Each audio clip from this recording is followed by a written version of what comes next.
podcast is part of the Sports Social Podcast Network. On the latest wrap, check out a much happier panel as we pick very many positives out of Scotland game, both under 20s and seniors, and the URC is back.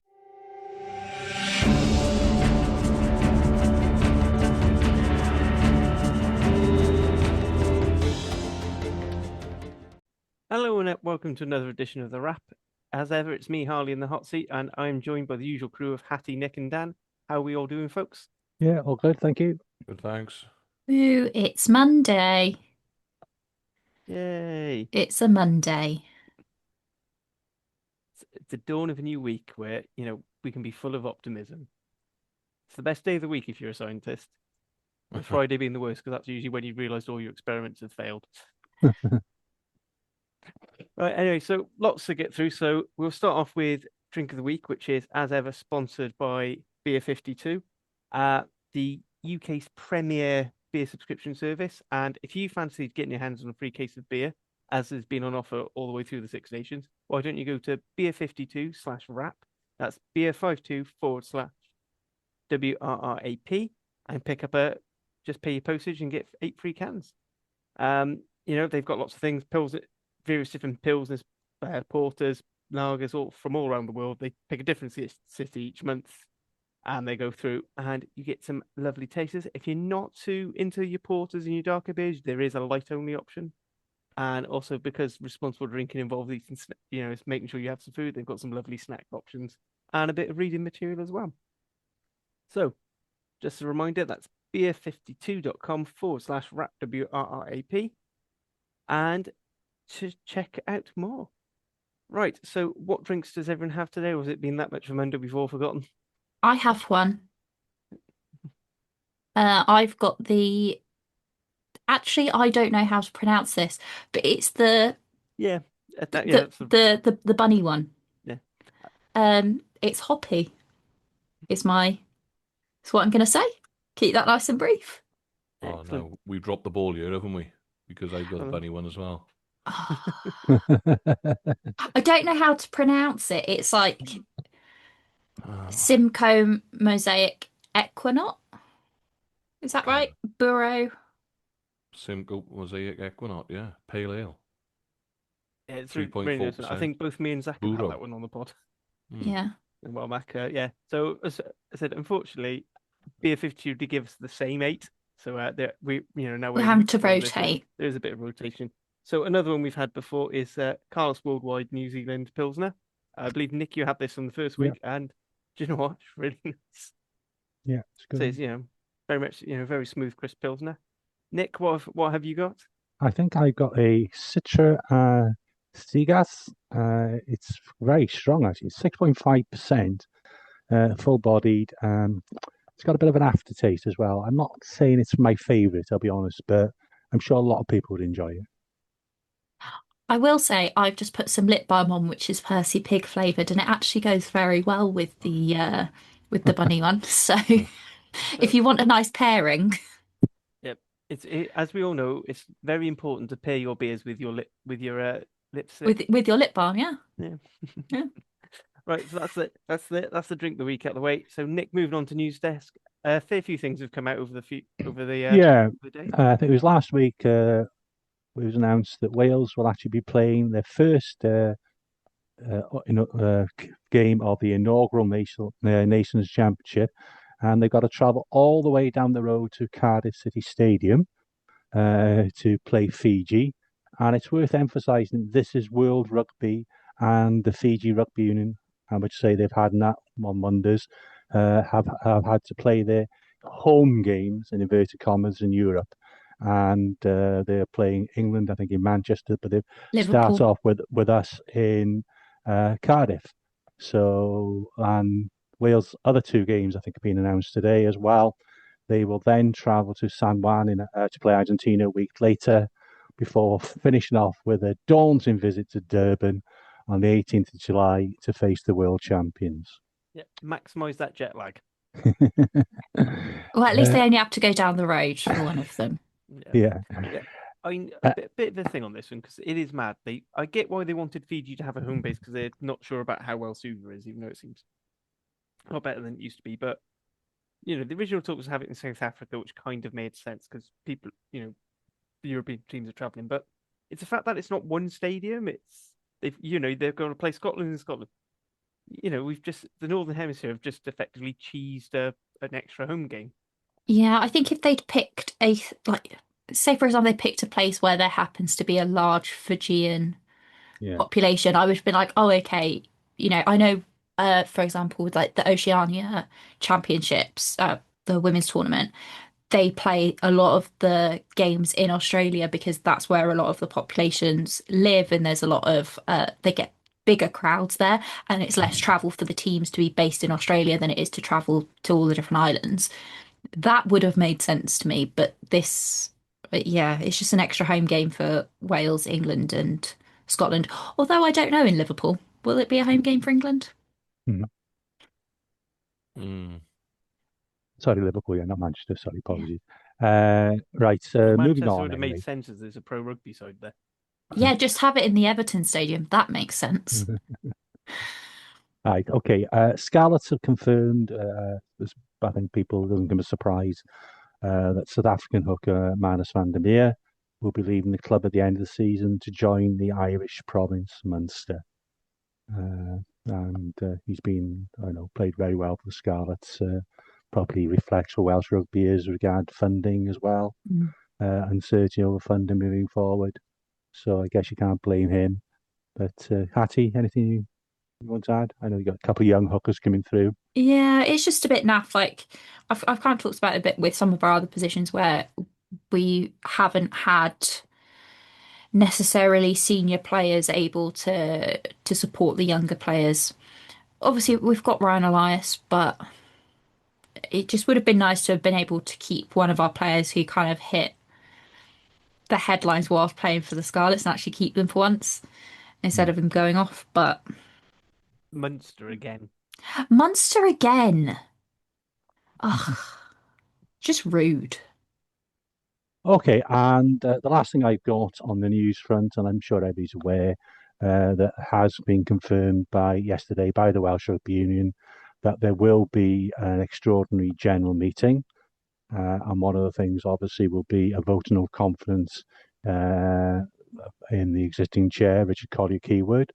And no exact date is yet to be set, but within the rules and regulations, the articles, if you like, the rugby union has 7 weeks to stage the event. It's been widely reported that it will be held in late March or early April after the men's senior Six Nations. And I guess watch this space. I'm sure lots might here happen between now and then around this. But yeah, I don't know if anybody wants to comment on that either. Well, it's just another day at the circus, really, isn't it? Yeah. I'm not saying it's necessarily a bad thing. Because I was open last week or the week before about calling for some resignations based on the fact, the final straw for me was the fact they couldn't fill this national stadium for sort of France Wales. So I don't know. Does it not feel like we're on a hamster wheel? And I've seen some articles published today by Wales Online that the ex First Minister Carwyn Jones is a possibility to replace him. Is that a good thing for us? Do we want politicians in that role? I don't know. We need someone to go out and be dynamic and do what's best for Welsh rugby, not necessarily what's best for the for the overall purse at the moment. I don't know. I just find it. You get the point where it's dragged on and on and on. You go, do you know what? Apathy starts to kick in, and are we really that bothered? I suppose if you're an Osprey supporter, well, and for us lot on here, really, because we've been big advocates of keeping four, then we're hoping that the case will be that we're able to keep four regions and allow that pathway to continue. I thought, and we'll touch on the 20s earlier on, but there's clearly plenty of talent in Wales. It just needs that. Some of those boys are going to need opportunity. and maybe that's and we've discussed time after time, and that pathway and putting the talent in the right place to allow them to have that opportunity is the biggest sticking point for me, not whether we go 3 regions, 4 regions, 5 regions, 2 regions, whatever it may be. It's getting that pathway right. But ultimately, if you get it right, you're going to need more places for those players to have exposure, because we'll have more players coming through. Mm. So yeah, let's watch this space. Let's see what happens. But Yeah, sure. colour me dubious, I suppose. What do you want, Nick, as an Well, I fan? think What would you like to I, see?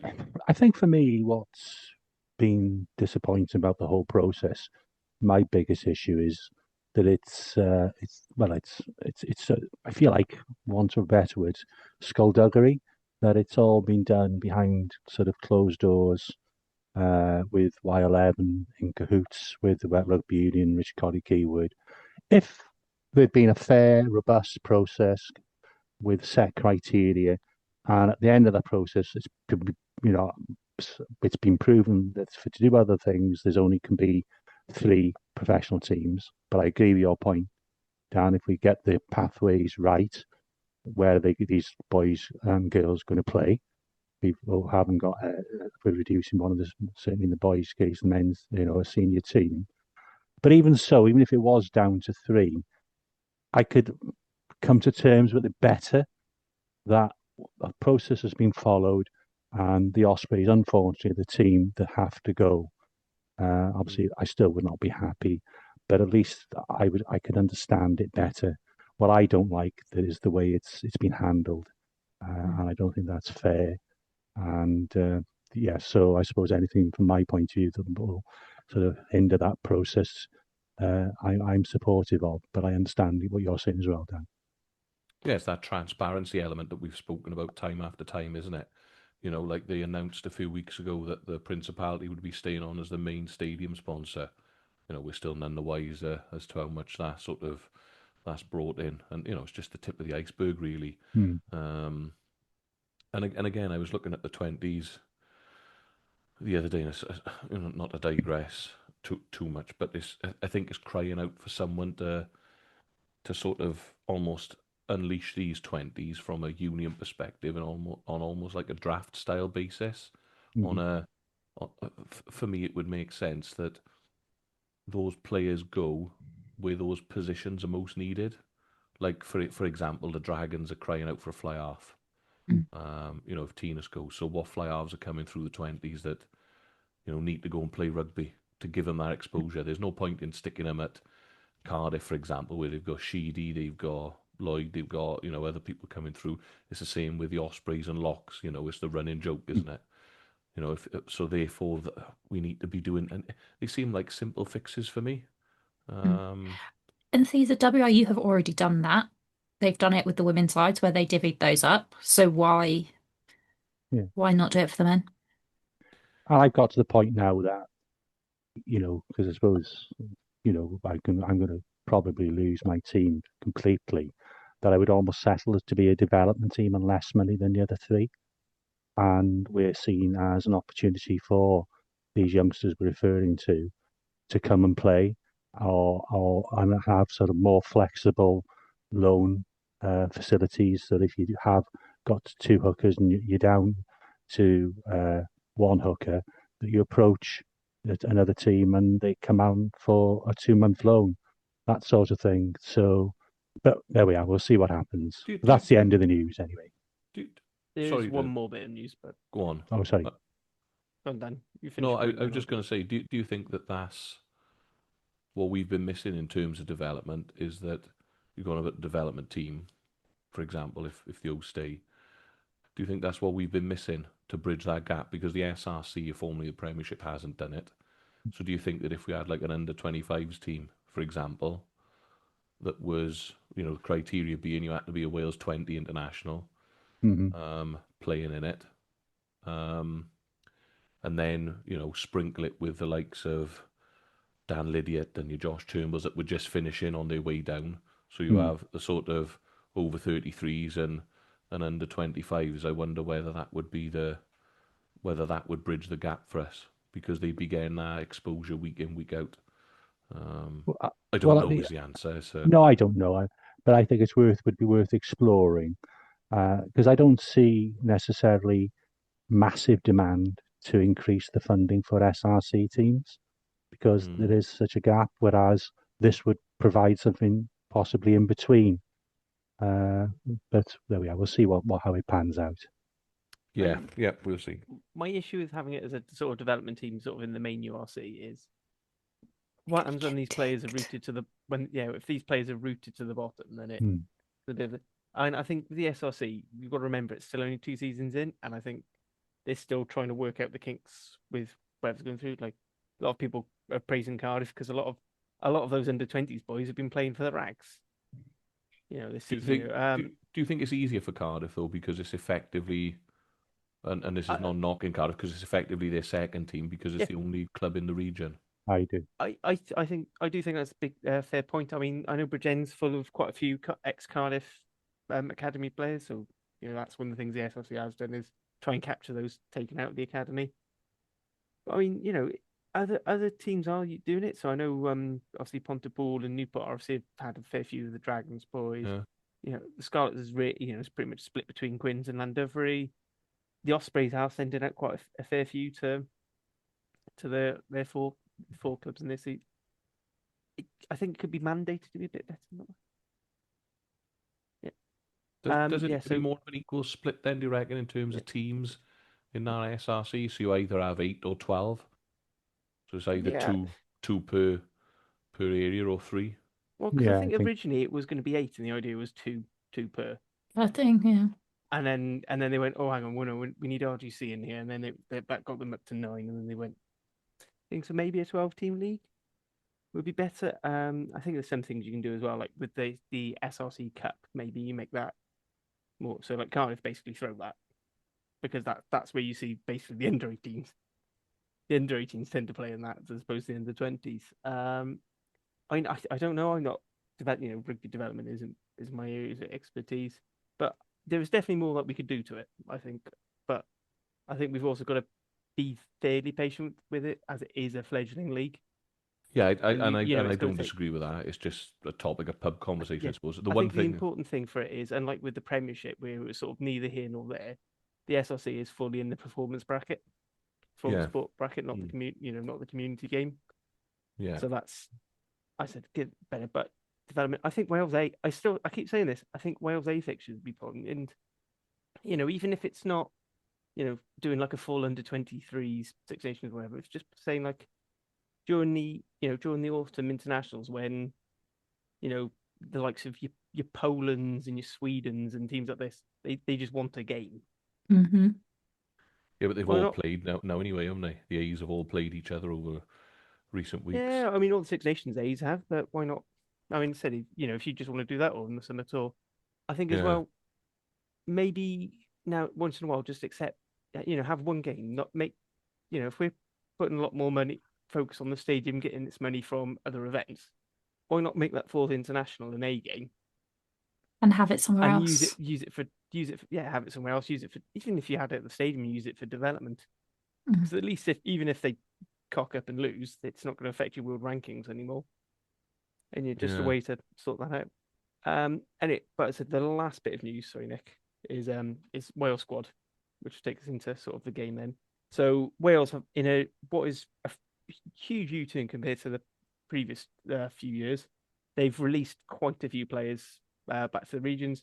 Unfortunately, Rhys Davis picked up a knock in training, so he's been released back to the Ospreys on that account. But otherwise, we've got Belcher, Grady, and Ben Thomas going back to Cardiff.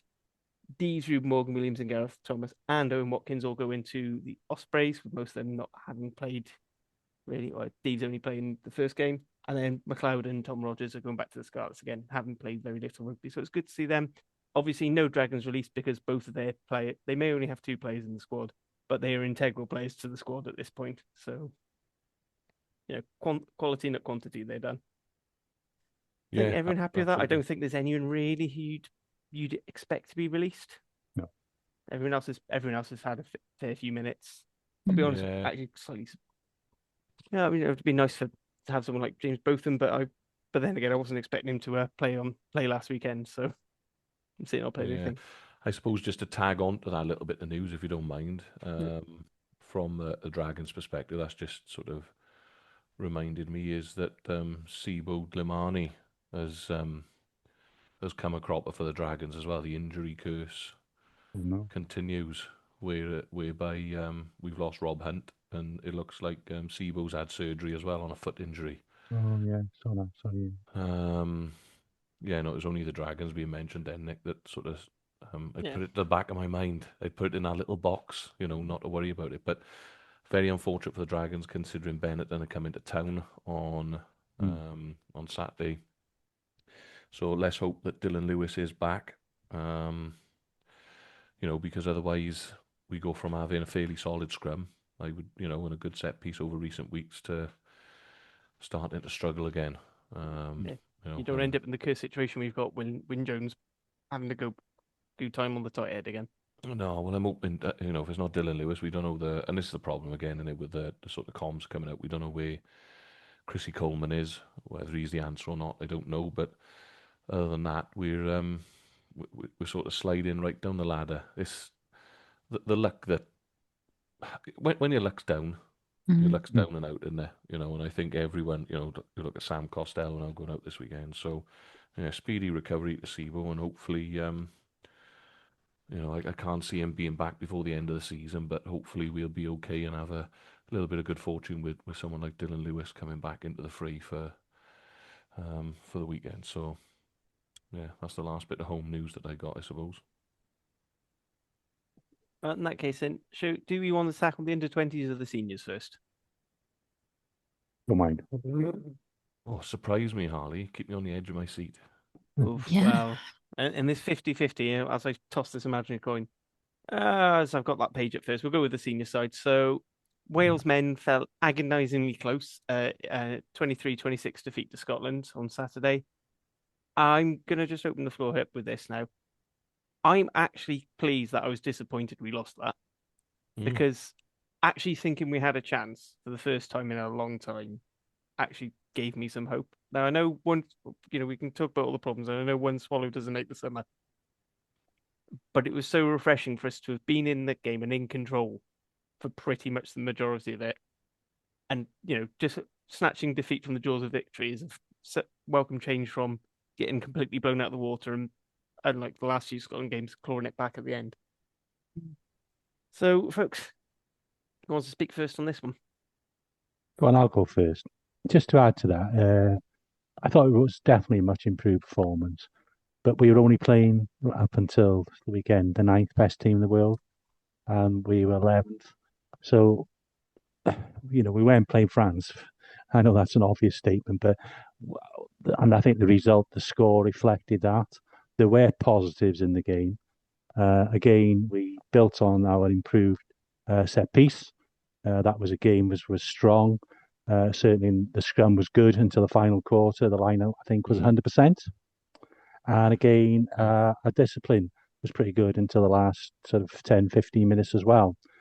I thought the starting front row were very good, not only in the tight, and I think Carey and Dewi really played very well, carrying really aggressively over the gain line. And Nicky Smith did well when he came on as well, winning a turnover and some dominant tackles. Nothing against Plumtree, because I think he'd actually started the game really, really well. But I think, as we've said before, the back row was better balanced when Plumtree went off, unfortunately, with an injury. But I think that I like the back row balance with both of them coming on as a 7. He's a really physical guy as well. And it's what we've been asking for, I think. Somebody with the physicality and somebody a threat over the ball. So I thought the pack went well. I thought that we gave us some good go forward ball. Costello played well. I think for me, unfortunately he was injured, but he kicked well. He passed really accurately, and with a bit of front football, he looked the part. Yeah.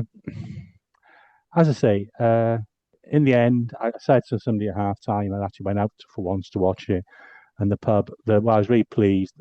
I knew we weren't going to win. Well, that's just being me pessimistic. And it's a bit like Dan's point about when your luck's down. My point is going to be more that when you're not playing well, you find a way to lose. When you're a poorish team, you find a way to lose. When you're a good team, you find a way to win. And I think Scotland's class in the backs in particular came to the fore in the second half. They'd spurned a few chances. I know perhaps people might want to talk about the complete cock up on the kick-off, but you can't say Scotland by the end of the game didn't deserve to win. You're not going to win many games of rugby when you concede 4 tries, and that was better, of course, but we still look quite easy to in the centre. Our defensive, we're not organised there, although it was better, certainly in the first half, but we still got carved up a few times. And yeah, 4 tries to 2 you're not going to win many games over like that. We could have probably won it in the end, but yeah, we didn't again. Yeah, I don't think I can add much more really. It was a performance show promise, but we need to back that up again now with another couple of good performances. Whether we win or not is another thing, but we've got to build on these performances, and that's the most encouraging performance I've seen under Tandy. Well, really, but I'll leave it to you other guys to comment. I thought Sammy did really, really well. I think after he went off injured, we really, really plummeted. I believe it was like just after he went off that we conceded that try. Obviously, that's not up to him. He was playing 10, but it was like, oh, we've had this moment and now everything's going directly downhill. And it went downhill pretty fast after that, I felt. It wasn't just him. I think the organisation after, like, for that Darcy Graham try and then afterwards was just appalling. Everything that went well in the first half just seemed to disappear. It was just really, really frustrating. For me, the worst part of the game is that there were certain players who just weren't seeming to put the same amount of effort in that some of the others were. We've talked a lot about Louis Rees-Zammit at 15, and I think I've made it pretty clear that it's not my favourite. And I think for me, defensively, he can make the tackles, but sometimes it just looked like he wasn't really bothered about making them. And it just made us quite passive. I'm really frustrated with that game. I think I'm more frustrated with that game than I have been any of the other losses because we were doing so well and then there was just this drop off. And a lot of it was just effort and organisation rather than skill or game management. Yeah, I agree. I think that's kind of my point, is that I was actually quite pleasing to be disappointed and frustrated with it because, it was, an improvement in actually us being in the game, which, as Nick pointed out, it was 11th playing 9th. It should be a contest. And I think games in the past it hasn't been. So that was quite pleasing. Yeah, and I think Nick was right as well. The back row balance just works better with both them, Man and Wainwright. I know neither of them are archetypical of their position, but I feel they complement each other so well that you get that balance. And I've said time and again, James Botham may not be as good or as talented as Jack Morgan, but what you have is a player with a similar skill set. And if you want to build a game plan around having a Jack Morgan in your team, pick a 7 who plays a bit like Jack Morgan, someone who is abrasive, someone who is good over the turnover, someone who makes his tackles and has that physicality. And I think with Botham as well, the amount of effort he put in and just doing something from like he was constantly like trying to be the fastest to get to the next route, trying to be like just trying so hard. And obviously part of that would have been the fact that he came off the bench a lot earlier, but I think that's also his personality. I just think he put in such a massive shift. Um, so yeah, again, annoying when compared to a certain fullback. Not that I'm singling him out, but I am. Got slightly different views of his amateur and his best game, but still got the most meters than any other fullback other than Ramos. Me, he's as good as any other fullback playing in the rest of the other teams. Just a real big shout out. You've made the point already, Harley. I thought Carter was immense. First start in the Six Nations, 25-year-old, 19th cap. He was excellent and brought that. We've been asking for balance in the second row. And Dad Jenkins is starting to look for the real part now, isn't he? He's only 23, but he's got 29 caps. And Adam Wainwright was just absolutely immense. Wonderful player. Yeah, I just to touch on that, I agree. In terms of Ben Carter now, 22 tackles, I think it was 3 or 4 dominant. I think the highest in the game was it for Ben. 4 or 5 carries as well. I think we're seeing something this we're not used to seeing from a second row partnership. Dav Jenkins' work rate, I think, was otherworldly at times. We go on about effort levels. I thought he was absolutely fantastic. I thought Dewi Lake had his best game for a while. And I tell you what was really Costello obviously come in and made a difference, but I tell you what I was really impressed with was Eddie James. Post contact meters was superb. We had the question last week from Martin, I believe it was, saying how do you get him into the game? Oh well, they did, and he was fantastic. I just sort of throw a bit of a grenade in on the Louis Rees-Zammit thing, I suppose, in that I kind of agree with both of you. I think from Nick's perspective, I think he's right. As soon as he gets the ball, he's capable of making meters.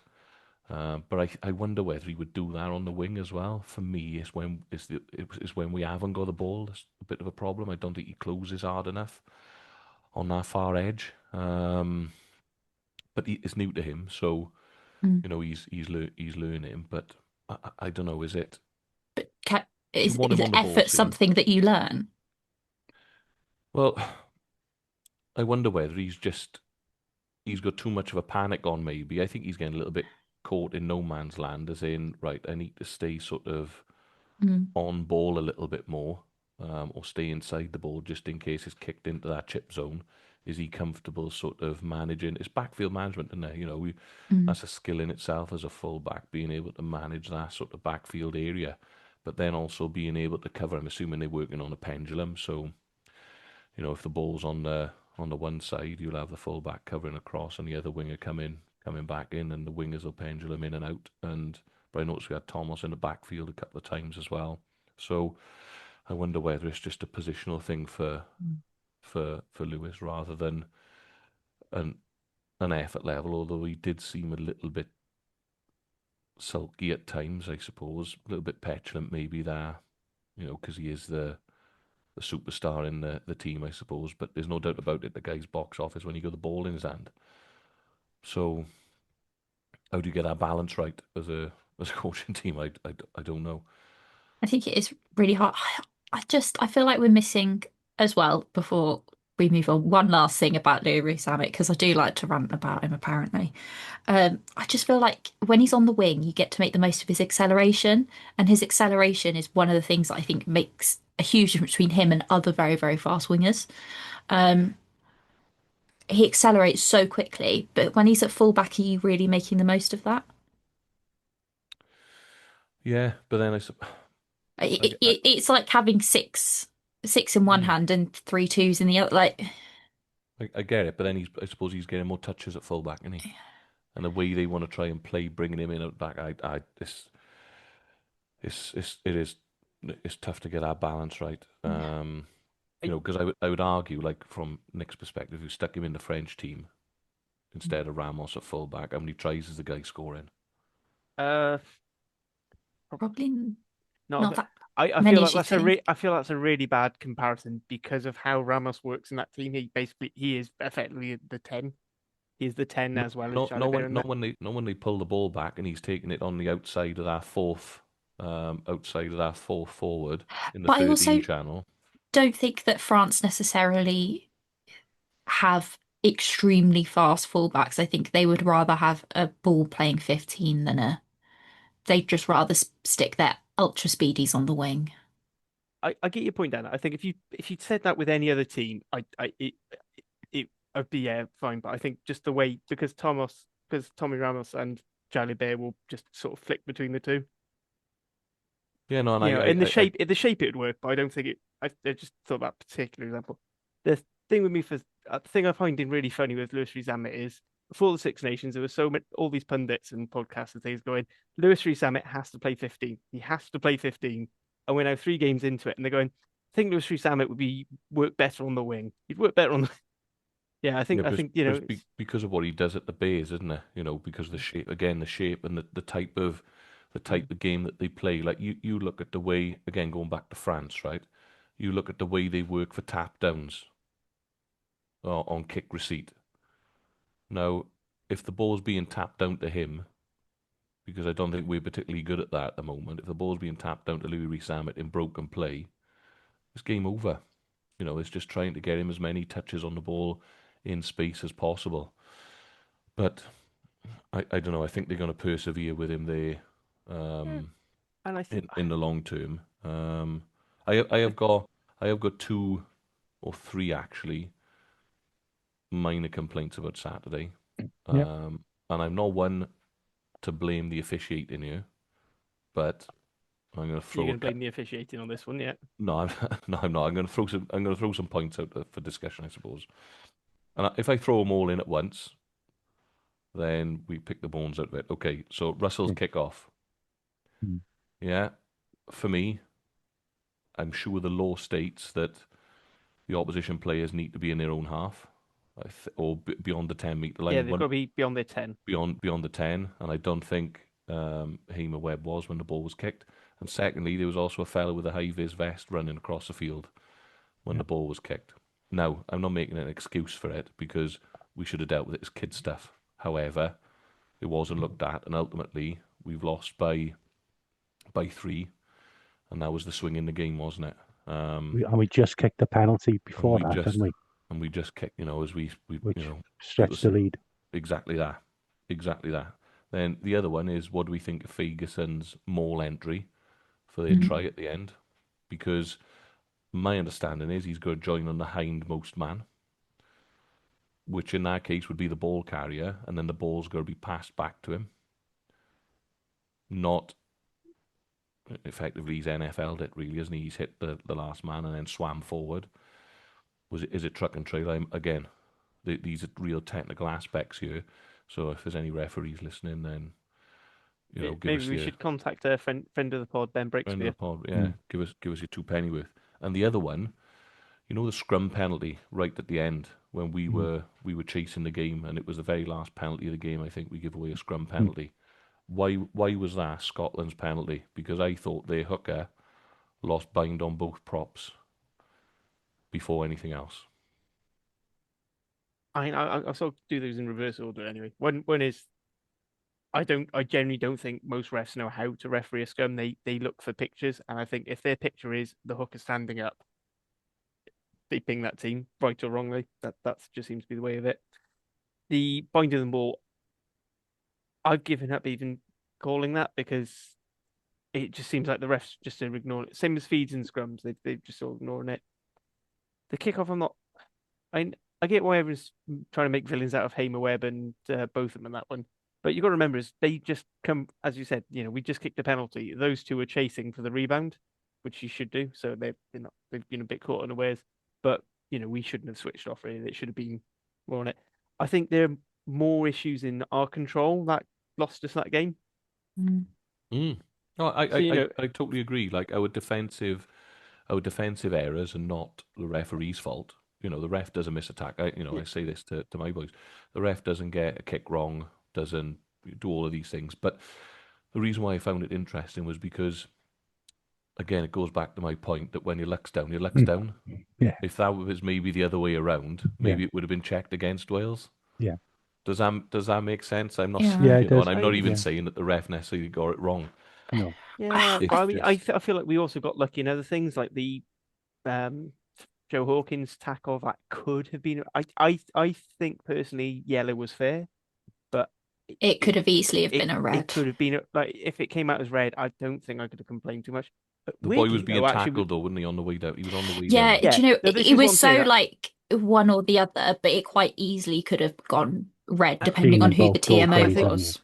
and I Yeah. think in real speed, Hawkins basically sits off. He doesn't. Mm. I don't think he's actually initiating the contact, which again is mitigation. As I said, I wouldn't have complained at a red, but I do feel like yellow's right.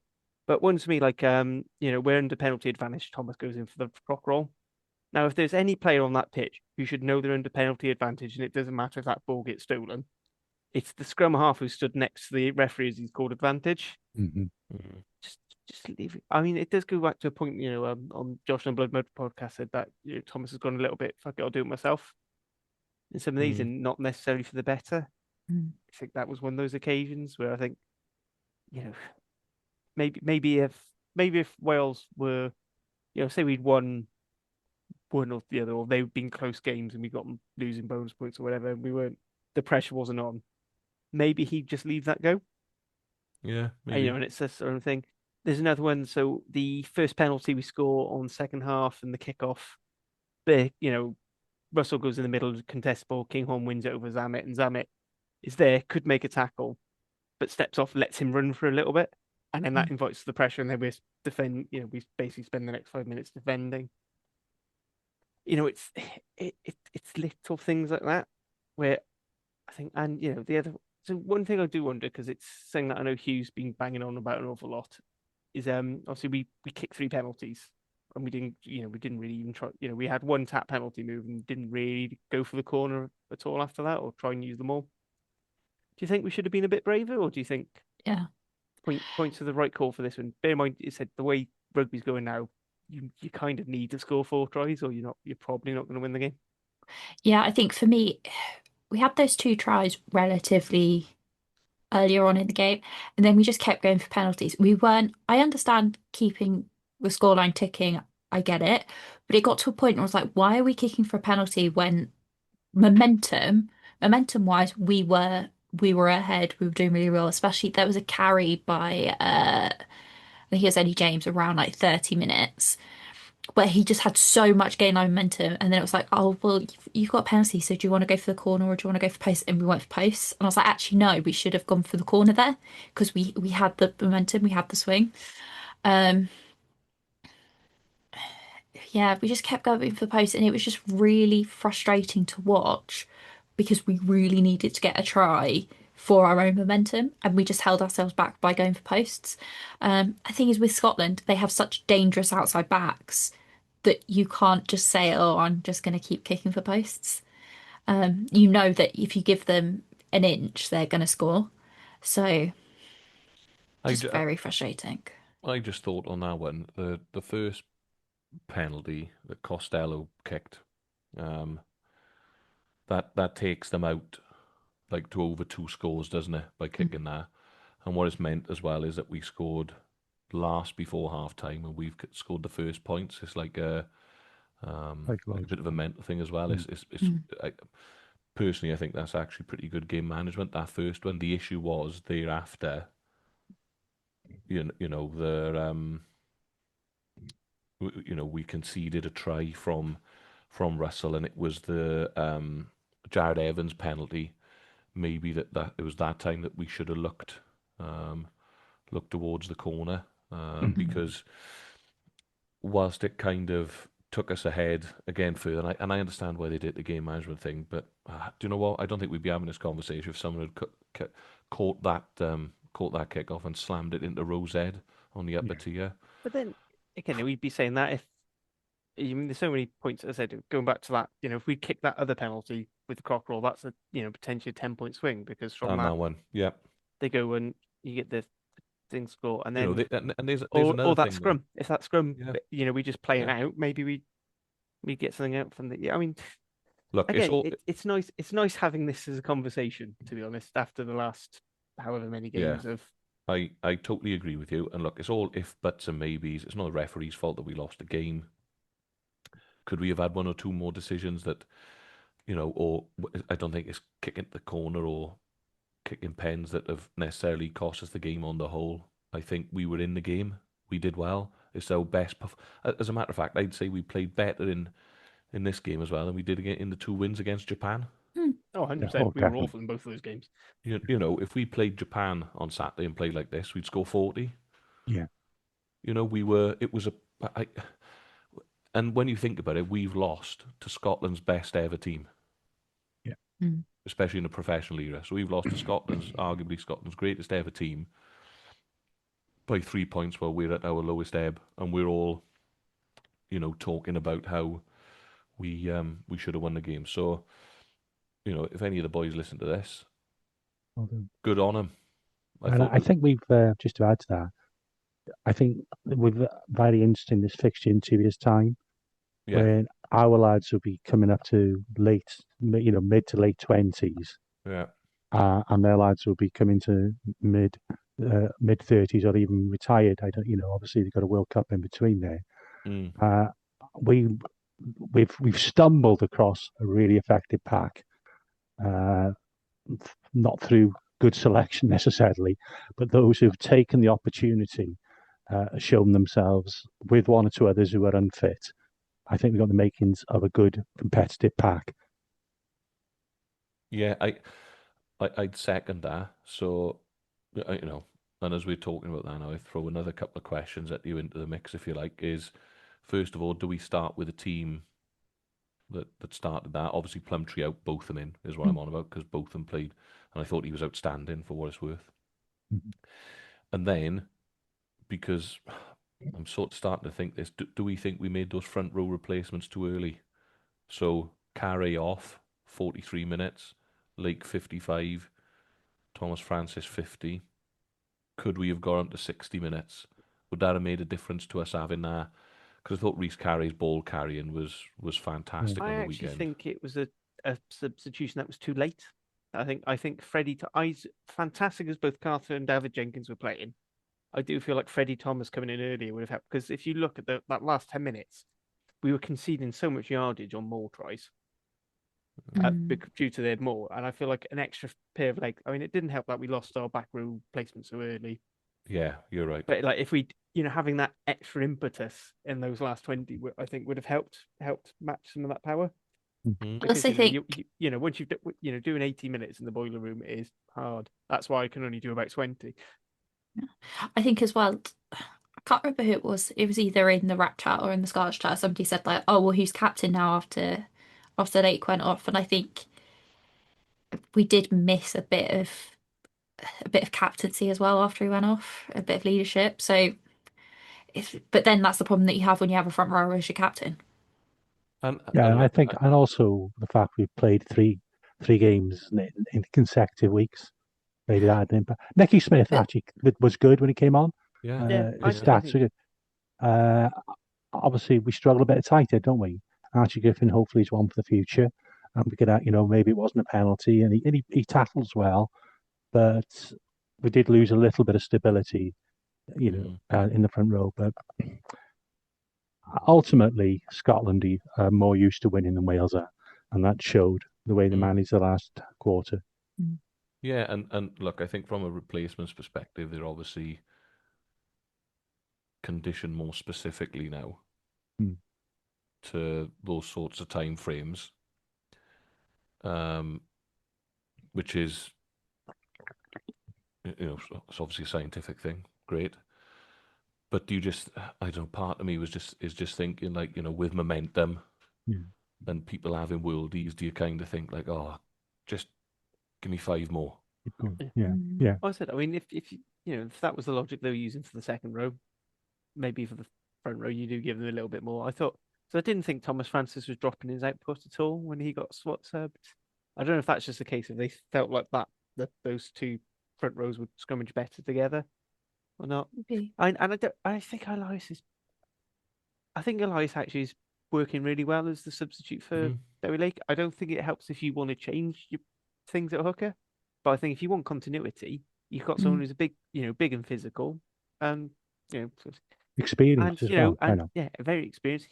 I know he has captained. I know he's not Scarlet's captain, but I know he has captained Yeah. Scarlet's. Ben Carter is Dragons captain. Mm. Has been captain of Dragons, if not co-captain officially. Yeah, yeah, officially. That's Thomas Williams is captained. captain Gloucester. You know, there are players. I mean, one thing we talk about, Lewis Rees hadn't persevered at 15. I think actually Eddie James persevered at 13. I still think he's better as a 12. But then I But I think, think his learning curve seems to have been a lot less harsh than whenever we've tried to put a winger into 13. I, And I think he's learning, yeah, and he's getting the hang of it better. the interesting thing about Eddie James at 12 versus 13 is that obviously after this week's game, there's been quite a lot of chatter about him online, and there was like a Wales Online article and things like that. And a number of people have said, "Oh, actually, I think we should try him at 12 instead of 13." It's like, yeah, I think we've all decided that, but he's given it a good go at 13. He's just, I think he'd be more useful for us at 12. Can I just throw one in as well? Do we have a problem at scrum half? Not with Thomas now, but Yeah. do we have a lack of quality coming through at 9? I think Hardy so. and Rubin are solid players. He obviously doesn't, Hardy, did he come on? I don't know if he did. No, Did he? he No, didn't. a new Didn't sub. know. Uh, we got the young Hope at the Dragons. The lads who played 20s, and we're going to go to about the 20. I thought Sean Davis has improved this year, and Ian Davis last year. But we're not talking. Your 9 doesn't need to be a big man. It needs to be highly skillful. Hopefully, kick up both feet well. It just seems strange we can't produce better 9s in Wales. And considering we've had like some of the world's best. Mm. I Yeah, I mean, I think I don't think any of the others come through. When you think about how blessed you were half a decade ago, when you had like Webb, peak Webb, Yeah, Thomas and Gareth Davis come through, then had Ali Davis, who was all right yeah, when he Or was even called back upon. to Mike, the likes of Mike Phillips and I that. mean, But yeah, yeah. The Mike Mike Phillips Phillips Dwayne Peel. Peel axis was fantastic. That was almost ideal what you want for a pair of halfbacks that you could flip your game plan on a dime. but maybe this goes back to the original squad selection where you go, well, if you're not going to use either of the other 9s in the squad, Yeah, surely that's a selection problem yeah. because I thought Hope was gonna sneak in, and maybe would have been an alternative. You imagine now he's lively, he comes on, maybe speed the game up against against a tiring defence. Who knows? But and I suppose when you go back to everything, you're kind of damned if you do, you're damned if you don't as well. And especially as a coach, because just edging back to that front row thing, if you don't take those boys off when they did, and they end up missing a tackle because they're knackered in midfield or whatever, Mm. just go, oh, why did you take him off? So yeah, but it's a good point on that, and Hardy's had less than 10 minutes of rugby, probably or Yeah. maybe 10 minutes of rugby, all Yeah. Six Nations. So it's interesting. And the other one, just before we move on, really, I suppose, would be Hamer Webb. Do you think that worked out? Personally, I don't think it did, other than we've made him Welsh now. Yeah, So the players in the squad were far more deserving of a start, in my view, in his position. We haven't seen anything of Tom Rogers, who was very good against New Zealand. yeah. Lee did fine. Uh, but obviously they've seen something in him, but I don't think it really worked. And I'd be surprised if we see him, unless there's injuries, the rest of the Six Nations. Thought you kept Duan very quiet, but I mean, not to be too harsh, it's not exactly hard unless you're England. So, Yeah, yeah, and I think that's basically that game done to death now. Obviously, no Six Nations games this weekend. We'll preview Ireland next week once we've had the full round of URC. Before we move on to the under 20s, if you are enjoying this podcast, please leave us a comment either under YouTube or on Spotify. Share a link with a friend because it's the fast way to grow and things. If you want something a little bit more niche, so you want to listen to more about the Dragons or Scarlets, whatever, on this channel, you've got our sister pods, Osprey's Side Steps, Dragon's Lair, Cardiff Central, and Osprey's Eerie. In fact, I am actually on Central tomorrow night, so we'll be recording. We also have the SRC podcast, which has been going throughout because their cup competition's going through. And then if you want some rugby from on a more international scale, we've got our sister channel, Global Game Line. You've got Scrum of the Earth. Women's Rugby Treehouse is slowly ramping up, ready for the Women's Six Nations to kick off in a month or so's time. We also have the URC Rewind, which is the Six Nations Rewind at the moment. Just then they cover all the games in a bit more detail. There's an American pod that comes out when they're playing. We've got the Interpro show for a more Irish focused perspective, and a bit of an animal for the South Africans. So they're getting their meats. They're getting into some meaty derbies at the moment. What's been asked And can I just officially? add? Hmm? Can I get Oh, Welsh sorry. Pod yet coming out? We also have just to prove that I can speak absolute rubbish in 2 languages. You're more than welcome if you are a learner or a Welsh speaker to listen to that as well. Yes, that Pod Plumberger is on the WRRAP channel. As per Nick, who can speak rubbish in 2 languages, as opposed to me, who struggles to do it in 1. Anyway, if you want to leave comments, reviews, producer Lee, he's also asked us to say that we are on the Welsh Regional Rugby subreddit now. If you want to chat to us via Reddit, we're also on Blue Sky and sort of The still Demon on Twitter. app. We're on the artist formerly known as Twitter and Facebook. And I believe Instagram. we also have Instagram and TikTok. And TikTok. Although the usage of that depends on how much Hugh's mind has melted of a given day. So So there was some good chat on YouTube last week as well. I thought plenty of people chiming in with some good comments. So there's a good rugby crowd that that clearly. Much like I don't listen to this pod back or anything where I'm recorded because I can't stand my voice. I don't know how anyone else puts up with it, frankly. I don't look at comments. I've basically reduced myself down to Blue Sky, where I'll occasionally post a picture of my child doing something stupid. Do we just want to have a quick look at 2 quick clips in terms of one thing that we've done well on the weekend and one thing we still got to work on, or do we want to move on? I think that sounds good. Yeah. Apologies for audio listeners. Just skip through about 5 minutes. We'll try and post these clips up on our socials for you, so you can have a look at it when we look. And kind of based on that as well, we'll keep it short and sweet because I know there's a couple of you driving lorries and whatnot. Okey doke. Can we see the screen? Yeah. Yep.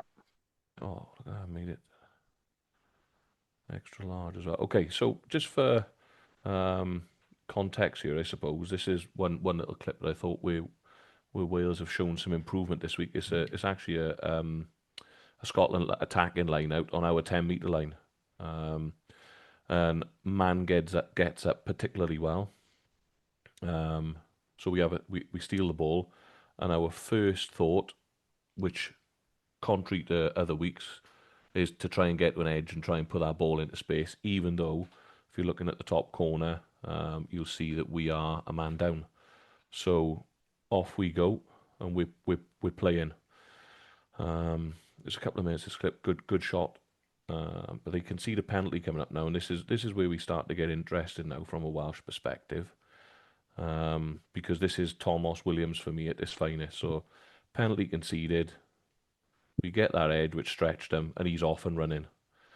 Now that's the first time we've seen. I'm just going to pause it there. That's the first time we've seen Thomas, I think, get sort of that front foot ball this sort of tournament, and it shows how explosive he is, and it makes a massive difference for us. And this, as we play it on, shows what Eddie James is capable of as well. He's got a turn of place, big strong boy, takes 2 people to take him down. But the big thing for me is how we're looking to play very quickly. We're not waiting for the scrum half to come and get the ball there. If you notice, Thomas is in the game. Thomas had to win the ruck, sorry. So Dewi's in, and we're playing straight away. There's maybe a bit of a knock on there, but he got away with it. Again, look how quick the ball speed is. And look at the variety straight away from Carter. So we're taking it to the line, we're pulling it back. And what Wales have been guilty of in recent weeks is being narrow and clustered in defence, and we've managed to achieve that to Scotland here straight away. So all of their players are the wrong side of the ball effectively. Why? Because we've had quick ball, and it doesn't give the defence time to set. We carry on playing. Now, I don't know about you guys, but I think that could have gone to Wayno there. Rather than the missed pass. If it goes to Wayno, it squares up those 2 defenders. The man on the edge has got to make a decision as to whether to bite in on him or not. Nevertheless, we've got the plum tree, and we're still playing. Nice width. We keep the ball alive. And this is where some of the detail from the boys gets really interesting. So, and quite good. Can we point out the interesting thing about this bit? We're down to 14 men. And we're Yeah. making Scotland look like they're short on numbers. Yeah, and it's ruck speed, and this is what we haven't had in recent weeks. But there's a little bit of detail here. First of all, it's having someone else being willing to play it scrum half, keep that ball alive, keep taking that defensive line backwards, then play into width because it's trapping people when we were able to trap people near the ruck. And now, if you watch Reece Carey now, and this is a bit of detail that I think that we haven't had in recent weeks, if I just put a line on you, he's not going to carry in, as we think sort of traditionally, in this direction, straight at the heart of the defence. What he's going to do is he's going to carry an outline, so he's going to try and get to those defenders, and it makes such a difference because you're running at weak shoulders, and it's much more difficult to make a tackle, especially if you want to double up on people. So just watch his line around. He's out. How many defenders does he take out of the game there with one pass? So his line of running, look, if we stop it there, Yeah. traditionally you'd maybe going in here. Where is that Ferguson? Yeah. So we're looking at 1, 2, 3, 4 defenders he's taking out with his line of running. Watch the ruck work from the boys. They boost him on, get him straight out there. Look how quick that ball is. Again, look at the little detail on the ruck presentation. Watch how he works to get that ball back, falls to his front, springs backwards. That ball's nice and long. He's in at sort of a 90-degree angle. He's sort of bent in half. You got both sides open. Then you could have gone. If you look Got there, he both could have sides gone back open. wide, couldn't he? Exactly. But You what's got the four key, men Nick? on the blind side. You see, It's ruck speed, isn't it? Now Yeah. they're having to guess. They can't get set. They're not waiting for us. That speed is. We have more variety back inside. Okay, they dominate that tackle, but we don't panic, do we? Try and set our principle again. Out to the edge or towards the edge, and we're looking to play again. Same sort of thing. Look at the variety from he's carrying out. Dav Jenkins is carrying out to start off with, then he tips it on. So we're trapping more defenders on the wrong side of the ball. Great carry from Dewi. But look at Reece Carey's work rate to get him off the ball, and look at Dav Jenkins. This is nowhere we mentioned, your coach is saying like it takes, these are things that take zero skill to get up off the floor. You don't have to be the best rugby player in the world to do this, but his desire to make a difference here, whacks him off the ball's available again, and we're playing. Aaron Wainwright on the outside again, beats a man, we're carrying out, makes a huge difference. Ben Carter, out again. And these little details, and effectively I think we end up earning a penalty here. But if we just zoom him on, there's the penalty, 5 seconds. But that's all because we've been patient. We've recycled the ball well. It's much quicker this week. Our attack's got more variety. And the boys, rather than just running into 2 defenders, they're carrying on out shoulders to make those tackles more difficult to make, attract more defenders and trap more defenders on the wrong side of the ball. So that was a positive for me. And I thought our attack for the first half was very much like that. I don't know what you guys thought, just whilst I zoom through here. No, it's very good, and it's sort of very good illustration. And what I saw as well, obviously there was some really aggressive carrying, but there was almost somebody coming in to help as well. Always. So we've got some better carriers in the team, and we were getting them on the ball more. But then Carter was very good in particular, just coming in, and I know he's a big boy, he's a strong boy, and he was helping in taking people further past the gain line, and then creating the quick ball. Yeah, and what that does is when you double up on those collisions, so you're either tackling the tackler or you're sort of hip to hip on your on your colleague, on your teammate, you're making them a 2v1 collision, which is simple mathematics that two's going to beat one really on most occasions. So that was a real positive for me. If we can keep playing that way, speed a ball, carry out, double up those collisions, we'll score more tries. The variations, the jockeys, attack is good. But this is where I think, and again, I'd be interested to get your sort of viewpoint. I think this is where we still come in unstuck a little bit. So this is where we shape the box, okay? And I mentioned Tomos's box kicking last week. It was a little bit better this week, but let's have a little look at this now, see if I can make the window bigger for this one. Can't I? Yeah, okay, so we look at the box here. Now, where do we want the box kick to go? We want the box kick in the 15 ideally, 6 second hang time, maybe on the 5 metre line again, so we get chasers in in and around the ball. We got our chaser set here, and up the ball goes. Hang time's fine, but look where it lands. Yeah. Now, for me, on the commentary, I think Jiffy's saying, it's a great kick, and Hamer Webb makes the tackle. He's quick enough to get it to make the tackle, but you just watch where it allows them because of Van der Merwe's leg drive post contact. Now, the people that were in that spider ruck were Thomas Francis, who's now there, and Ben Carter, who's there, because we've had to split the field because we've obviously now it's a centre field ruck. And what problem does that cause us is in they can attack both sides of the ruck. So we haven't trapped them touchline side because the kick's off. They're able to set a principal midfield. And if you notice what's flowing around the corner, 10, 15, 13, 12, and the winger against 3, 5, and 2 backs. And we're outnumbered. We're soft indeed to start off with. So we're allowing them to have a little run at us. And unfortunately, I think he spots Ben Carter, a little bit of footwork on Eddie. Offload's great. And because we're set with Tom Francis in there, there's no way, love him, that he's ever making that cover tackle, is there? And they're in behind us, and we get away with it. And I think that's one of those sort of conversations that Harley was having, whereby he was saying they probably left a few out there, and that was one thing for me. So that's just one little area really that our box kicking to compete does need to improve. For me, because let's just knock it back here to the kick. If we land the ball on the 5-meter line, see we're doing his ears a little bit deep maybe as well. But if it's on the 5-meter line and then he makes the tackle, we can just fill the field wide. We can have everybody in filling that field. So going back to the point about substitutions, I can't remember when that was. So first half, but trying to close the game. No, that's first half, isn't it? But close the game off.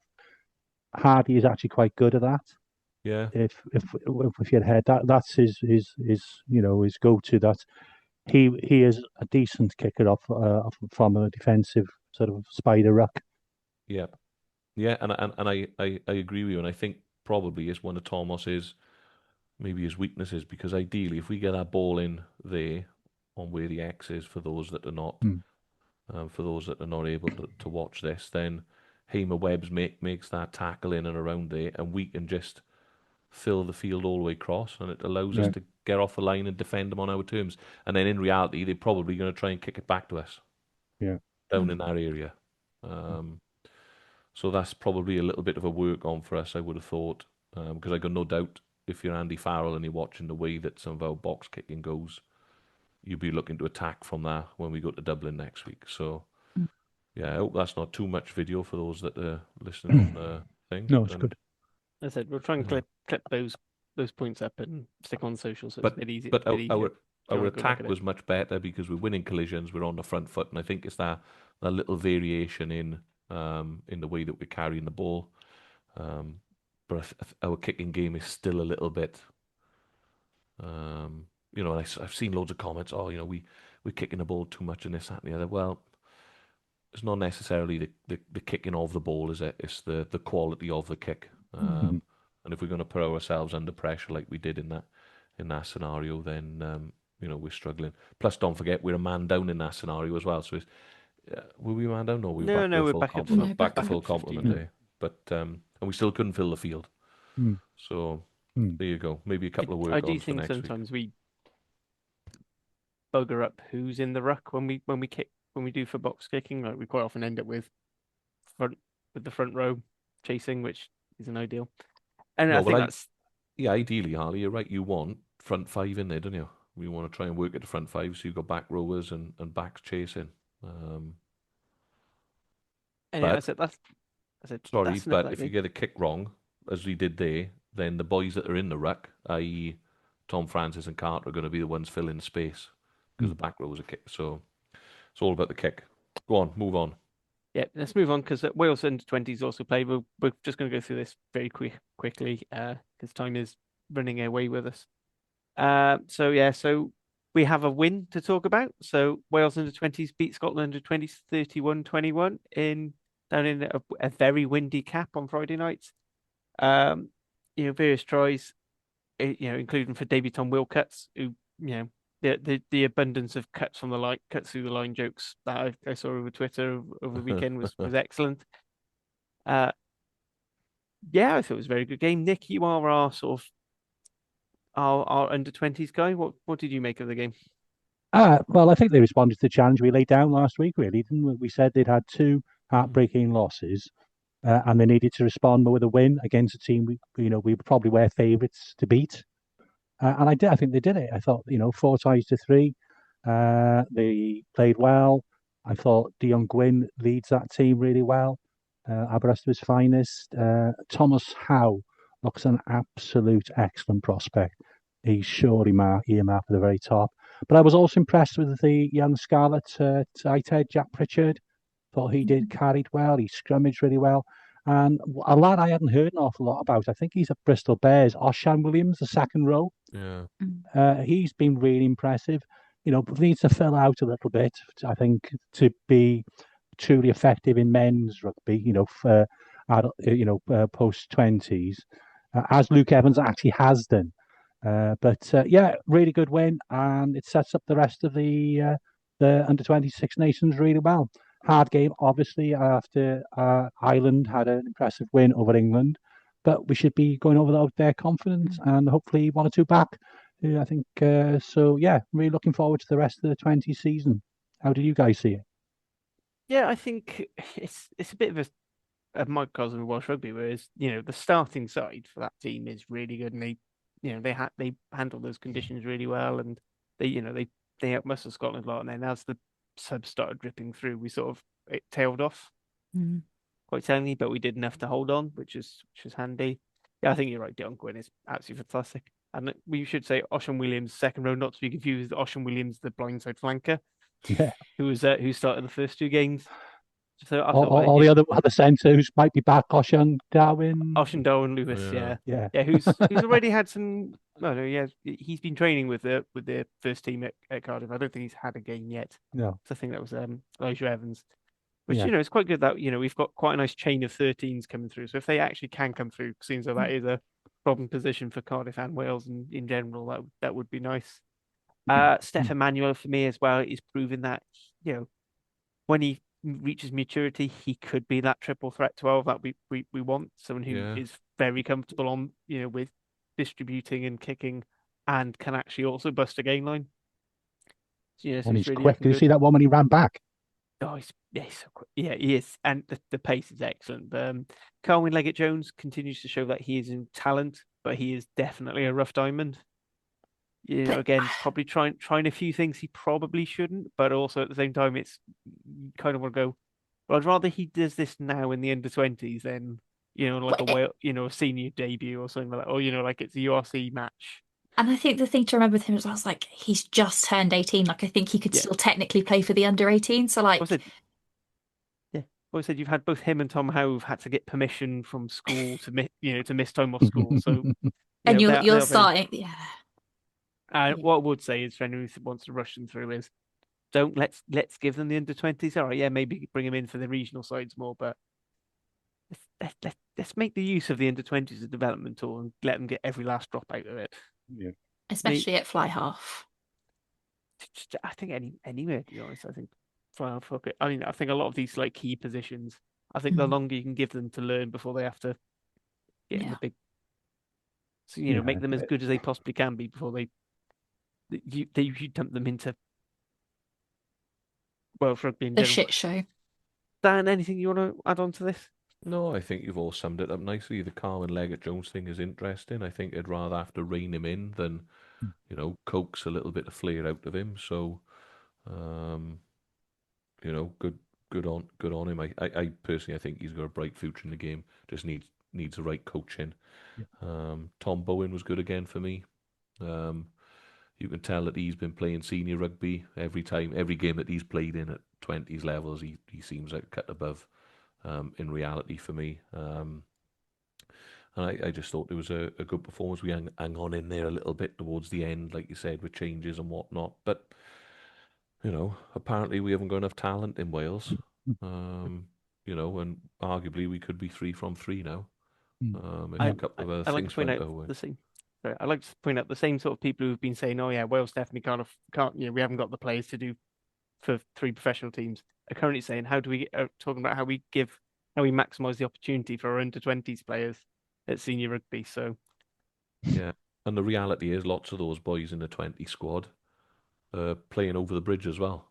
Yeah. So, you know, I think ultimately, actually it's a slightly lower mix than the senior team at the moment. There's still a lot of key ones. Like I know there's Well, quite a few. captain being one of them, yeah. Yeah, can't be one of them, but And I thought he was outstanding on the weekend. And I brought this up in our group. I go, at what point what didn't the Scarlets do to retain him? Mm. I don't get it. What? Because surely we should be in a position whereby if it's education they want, we should be. We're not on top of these things, are we? And this is everything that we go back to. The talent's clearly there, but the pathway's not. So, if it was education that they wanted or facilities or whatever it is, then, these are the things that are laying us down at the moment. Why these boys are not currently backfilling, our regional squads, but they're off playing for Gloucester and such like. So yeah, but not good on them. I thought they were outstanding on the weekend, and they deserved a win after the last 2 weeks. So Yeah. well done, boys. and finishing up the rugby that happened this weekend. So we move on to sort of the club game. Hattie, our updates on Gwalia and Brython. I believe you're very happy. I am very happy indeed as a Brython fan. So just before the weekend, we have the Wales extended training squad for the Six Nations. Um, it is the extended squad, so there's going to be players in here that don't make it, but there's a fair few of the sort of last year's under 20s and even under 18s who are coming through, who've been playing for Gwalia and Brython, which is really great to see. Um, Interesting bit of news is that Alicia and Jazz have both changed their surnames to Joyce, so they are no longer Butchers Joyce or Joyce Butchers, they are just Joyce. Um, Also saw who else is in there that's a little bit interesting. Oh yeah, we've got Meg Davey from Loughborough Lightning, and we've also got Kendall Wardby from Loughborough Lightning. So Meg is a scrum half. Kendall can play prop or back row. They are two people none of us had any idea were Wales qualified, but they are both starting in the PWR. And are now hopefully coming through. So that's very exciting. Interesting is that this year, Rachel Taylor, former Wales back rower, former Wales head coach actually, is coaching at Loughborough Lightning. So it is kind of interesting that's come through at this time. Um, we've got the Serens in there, both of them. We've got Nikita Prothero, who's been playing really, really well at Gwalia as well in that squad. So it's a very good squad. No captain was announced in that squad as well, interestingly enough. Anyway, on to Brython and Gwalia. Do you want me to start bad and go good, or start good and go bad? Good then bad, because I do have a question about Good then bad. the Okay. bad. Okay. So if we start with the good, we've got Brython. So they've had 3 wins on the bounce. So if we cover the last 4 games, they lost the first one, won the last 3, including at the weekend, history was made.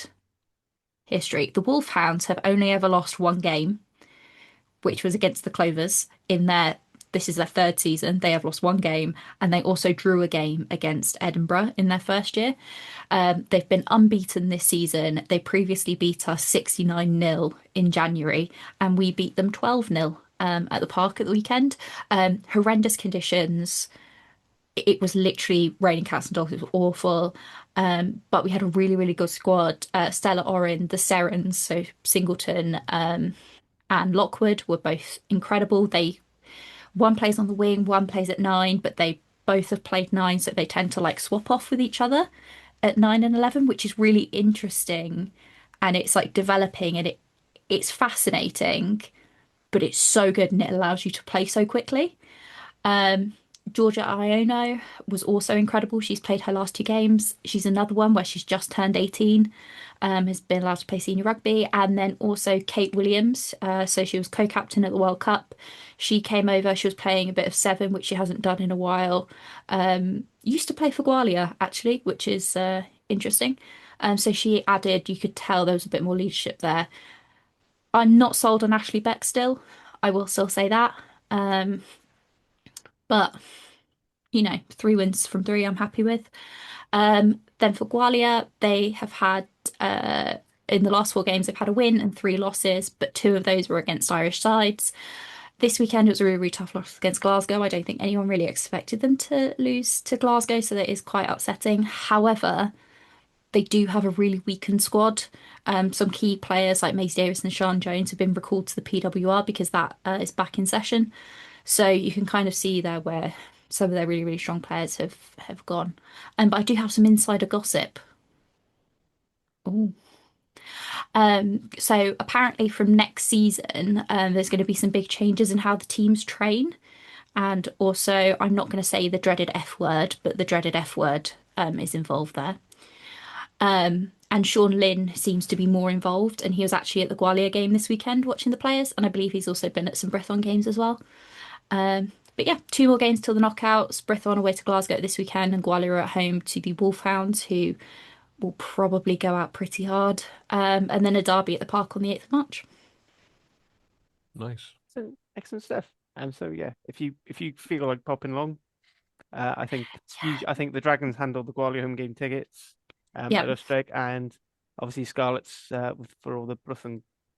Yeah, you can Brython also, if you go to the Celtic Challenge website, it has all the links there. excellent stuff. Right, so as I alluded to earlier, URC is back in action for 1 week for 1 round only. Yeah, Makes so I could much just see in Dan's head sense. there. He's going 1 round only, Mhm. 1 round only. Bit crazy, really, isn't it? I know it's the calendar and Pointless. whatnot, but Do you know what I think they should use this weekend for? URC Sevens tournament. No, although that does sound fun. I was going to say you should have it as like set aside as the weekend in case any games get cancelled. Does that not make more sense? as in to play, like, so the Scarlets could Yeah, play that. Was it It, Ulster or somewhere they didn't Yeah. get to or whatever? Connacht. yeah, God, yeah. yeah, correct, yeah. That makes more sense to me than having it as an actual scheduled game. Yeah, Are we I all think in it's the action this congested. weekend? Pardon? Are we all in action this weekend? Yeah. So Yeah. we're all in action. So I said we'll just do quick previews. So for each of our teams, it's not a lot to say because it's purely going to depend. I think a lot of it's going to depend on how all sides are. So first up, thanks to the move kickoff time, Cardiff are hosting Leinster Friday night at 7 o'clock. So just remember that 7, not our usual 7:45 slot. So yeah, so for this one, I think Ben Thomas coming back is going to be huge for Cardiff. I know we've got some worries at tight head in the pack where you've got Having Sebastian really is our only senior one. Although Azarati seems to be back in training, although it looks like he's targeting South Africa tour, not this game. Leinster apparently have no loose heads, so it sounds like they're going to be calling up from the AIL, which might at least help us in that state because they'll still have the likes of Aki Snyman and a certain Riku Ioane at 13. Who are they? I haven't heard of them. Yeah, I mean, as long as if they can't get the ball, if they can't get the platform, then my thing. So 2 years ago, this fixture we won, and this quite famously. So I feel not confident, but I can see us having a win. I think the way Cornel Van Zaal's got us with these sort of gritty games of thing, and with Ben Thomas back, it makes our attack work. It just does. We'll have Captain Belcher back as well. So let's help the line. Yeah, and Mason Grady. So at least we've got some actual punch in our outside backs, which would be helpful. Again, I mean, it just depends what Leinster manage to throw out because even when they're completely depleted by Island call-ups, they still somehow manage to have an international quality pack and back line. So that's it for that one. And moving on, so also on Friday, but at the 7:45 kickoff is Edinburgh versus Scarlets. So Hattie up at the Hive. Yeah, we don't have a fly half. Yeah, you do. No, we don't. You've Carwyn Leggett Jones. Yeah, but The under 20s will come back. This is part of the deal they have with the clubs. So Whether or not that's the best choice, I don't know. yeah, But I it's don't better know than if you and Nicholas. I don't. It's literally like we've got a guy who I don't know why he's still allowed on the pitch, and we've got a guy who is barely allowed on the pitch because of his age and has also played 3 age grade internationals over the last couple of weeks. Yeah, I don't know. We do have Josh and Tommy come back, so I think especially Tommy's probably going to be pretty cheesed off that he's not played a lot. And at least we've got leadership from Josh. Edinburgh, they are better at home than they are away, but it's also Edinburgh. So who knows what they're going to do? But again, that comes down to how many players have had released because a lot of Edinburgh players in the Scotland squad haven't really been playing. It's very wishy-washy. I don't know what's going to happen. It's a bit of a bun fight from the bottom of the table. Uh, just a quick point on that. Why are the 20s allowed to be released then? Why is their load management not as important as the senior internationals that have played 3 games in a row? I think it's just, I'm guessing, because in theory the senior internationals tend to have played more games, whereas the under 20s, within the cabin structures, they're not playing as regularly. I mean, maybe someone like Tom Bowen, they might try and do load management because he's been playing week in, week Yeah. out. Yeah. Okay. Yeah. Whereas, Okay. but like Tom Cottle's had a few Premiership games, which is, I'm guessing, is seen as a lower, isn't as a high intensity. Further down the Yeah, pecking but order, and they're younger. These kids can just roll out of bed and play every day, can't they? Yeah, I exactly. don't Come know. on, I remember those days. come Yeah, on. I can't bend Come on, over to look do at my us. I laces mean, up now. not so much Hattie, but us three. We watch an 80-minute game of rugby and we can't get out of bed the next morning. Although Absolutely some of not. that's the drink. Quite right. Yeah, yeah, it is. But I don't. no, it's opportunity for Carwyn Leggett-Jones, mind. Yeah, If he is I'm going to be in two minds starting. about it. I think, if he has that start, and especially, if we are, I really don't want it to be a big Sammy injury. But if he is out injured, then the Wonder Kid really is our only hope. But at the same time, I do kind of want him to be managed in terms of like he is literally freshly 18. It's his first proper season of senior rugby. Do I want him to be pushed that hard? The one thing Probably. I would say that would be helpful is we always talk about how these youngsters they need to be drip fed in next to seasoned international, seasoned players, and I don't think you're getting a better player to have inside you in the URC at the moment than Gareth Davis, at least from a Yeah, Welsh perspective. yeah, So that I imagine I imagine Cowdor is going to take an awful lot of the responsibilities off of him just to help. yeah, And And probably two good centres out, Yeah, experienced centres now in Johnny Williams Williams. and Joe Roberts outside yeah. him. and do you know what else? He's not going to be struggling for a date for prom, is he? Oh, he's gonna It's have. going to be It's going to be yeah. Gonna be poking him away with a sharp stick. 18-year-old me hates him. Uh, Yeah. right, moving on. So next up is your Dragons hosting Benetton at 5:30 on Saturday. How do we think that's going to go? Yeah, well, first things first, I think I'm pretty sure if you want a ticket, you're gonna have to get hot. You're gonna have to get skates on because there are very few of them left. They were like Rocking Horse Doo Doo last going off. It's going to be a pretty much sold out parade by the looks of it, which is excellent news. Shows how long we haven't had rugby for down there, I suppose. And as I alluded to earlier on, I suppose the Dragons' main issue is um, no tight. The tight dead's going to be potentially going to be a struggle for us, depending on where Dylan Lewis and Chrissy Coleman are. Obviously, the other two losses will be Ben Carter and Wainwright. Wainwright, I think, would slot into any team in the URC at the moment when he's on fire, making gain line all the time. Nevertheless, we are fortunate in a weird way. I wanted more representation, but it comes to games like this, we are actually only 2 internationals down, which is good news for us.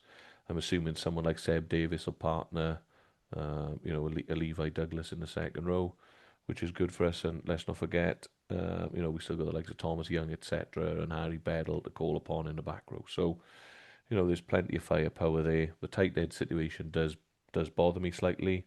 And on the flip side, I'm assuming Benetton there's a large quantity of those going to be on rest periods due to the fact that they make up, well, it could work entirely enough. Does anyone know how many Benetton have got back? I I haven't seen haven't anything yet. seen anything. I don't think there'd be many. It's I pretty wouldn't much have thought there'd be the many. ones who are called up play, and I don't Yeah. think they tend And Exactly. it's they a don't lot of tend their to release them. forwards. Yeah, Exactly. yeah. So in theory, it couldn't be a better time to play Benetton, could it? No.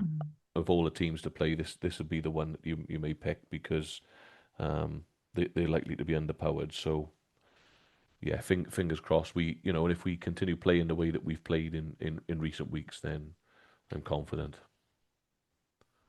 Yeah, I'm not gone absolutely. with you, Dan.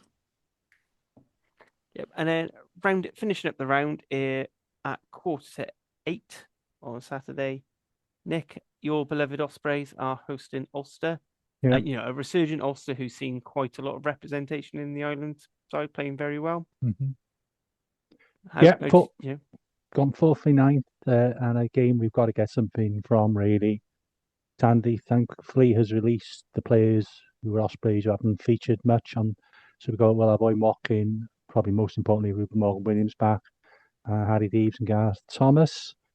So they're going to get some much needed game time. We've got, our strength is probably, up there with regards to the front five. So we should be able to match them. Although they've got a few back as well. I think Cormac, Zutu, Pothwaite and Ward are back. And they've still got some quality as well. And they got, Henderson still a quality block. Bell is exceptional if he if he gets ahead up a steam, as Lou said. I think it'll be a Angus Bell. close. Bell. I think it'll be a close, edgy game on what's going to be a heavy pitch because of all the rain we've had. Hopefully, a win for a home side. Though I can't say I'm confident, and part of that as well is with what's going on as well. It's not easy for the players, but yeah, it should be a good game. Looking forward to it. Right. And so I think that's for that. So just so you know, in terms of broadcast, as far as the URC app's telling me, all of them are on Premier Sports as per, and the Cardiff game is on S4C, presumably because S4C can be bothered moving the equipment from the Six Nations games. They don't have to move anywhere, do they? Just keep the cameras in place. Yeah, exactly. Keep them permanently, and then they can start filming random rags games as well. That'd be great. So we move on to predictions. I'll kick off with myself now. So we'll just quickly get through these before we sign off for the night. So I've gone for Cardiff Leinster, I've gone Cardiff by 5. I'm just backing the boys now because they seem to nearly now, 60% of the time they make me happy every time. Edinburgh, I've gone for a narrow 3-point win. I think again with the issues of the young 10, a couple of key players still out for you guys. Benetton by 3. Just again, it's that tight head issue for me. I think, and then I think Ospreys by 4. It's a really random number to win by, but it's also an Ospreys number to win by. Because whenever I go for like a nice thing, like a 3 or a 5, Ospreys always end up going for like 4 or 6. So I've just gone for that. I think Brewery Field's going to be a big fan. I don't think it's going to be particularly high scoring. No. I don't think it'd be a high scoring game because of the pitch, but I think Ospreys should be able to hold out. I think they're one of the best packs of that, and I think Ulster are missing a few too many players who make that team work really well. So I think we'll go alphabetically next, which would be Dan. Okay, so I'm going to go Cardiff by 7. I think it's a good time to play Leinster as well, isn't it? I don't know what they've had released back, but it's normally a good time to play Leinster with everything that they've got out. I'm going to go Dragons by 10. Yeah, the tight head issue is a problem, but if Dylan Lewis is available, we can get a foothold in the game. I think we got enough to get over the line against Benetton. So Dragons by 10 there. Ospreys by 6. And who have I missed out? The Scarlets. Scarlets away. Scarlets' problem for me is the fly half issue. Edinburgh by 5. Cool. It's away from home, and Yeah. Yeah. Next on the roster is Hattie. I'm gonna go Cardiff by 2. I'm gonna back the boys, and I'm gonna say Scarlets by 3. And then I'm gonna say Dragons by 8. Oh, yes. And the only thing I can think of for the Ospreys versus Ulster is mud. Um, so Ospreys by 3. And last by certainly means not least, Nick. I'll go Leinster by 3. Boo. I did honestly have this written down, but I'm going Dragons by 10 too. I'm going Edinburgh by 4 and Ospreys by 2. I think mud's gonna be the real winner this weekend. Well, we've had a bit of rain, have we? I haven't noticed. Did you? I don't know if any of you actually did see the Brython game at the weekend. If you haven't, please go look at the Well, highlights. Or, oh, do you know the game that was really muddy this weekend was Sale Sharks versus Harlequins women? oh yeah, I saw some pictures from that. It's absolute It was dog's dinner. vile. Yeah, If you poor want a Abby little bit Fleming. of if you want to feel like it's summer though, Super Rugby's just started, and just flick the TV over. I don't know, like the Force against the Blues or whatever it is, and it's nearly 40 degrees and there's not a cloud in the sky. Makes you feel really nice. Yeah, but And then then you watch a Drew home game and you wonder why we're moaning about the rain. Oh, I know. There you go.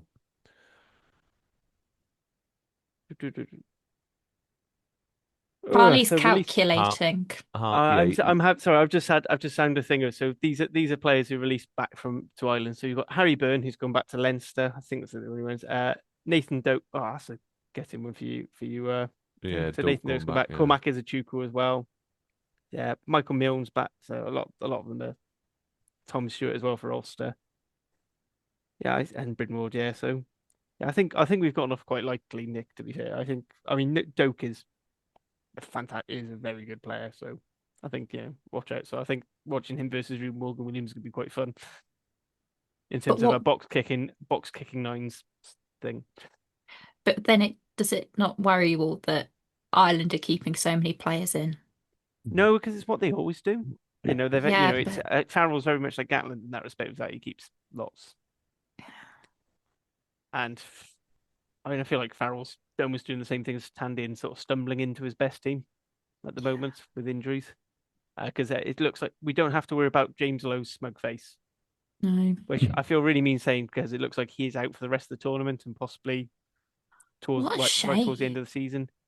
But also, I just can't, I hate looking at his face. He's fantastic. I'm sure I'd like him a lot more if he was Welsh, but I can't. As he plays for Ireland, I cannot stand him. And Um, Leinster, what a combination. I mean, it's just like finding out. It's like being given warm ice cream and finding out it's mushroom flavored. There we go. We've got a new sticker for the WhatsApp group now. Thanks, Hattie. yeah. Right, on that very bizarre note, I think it's definitely time to call it a night as I've definitely gone a bit loopy and it's very warm in this room. Uh, Thank you, Hattie. Thank you, Dan. Thank you, Nick, for joining me. And thank you all very much for listening. Nosta. That's That's, that. Leinster.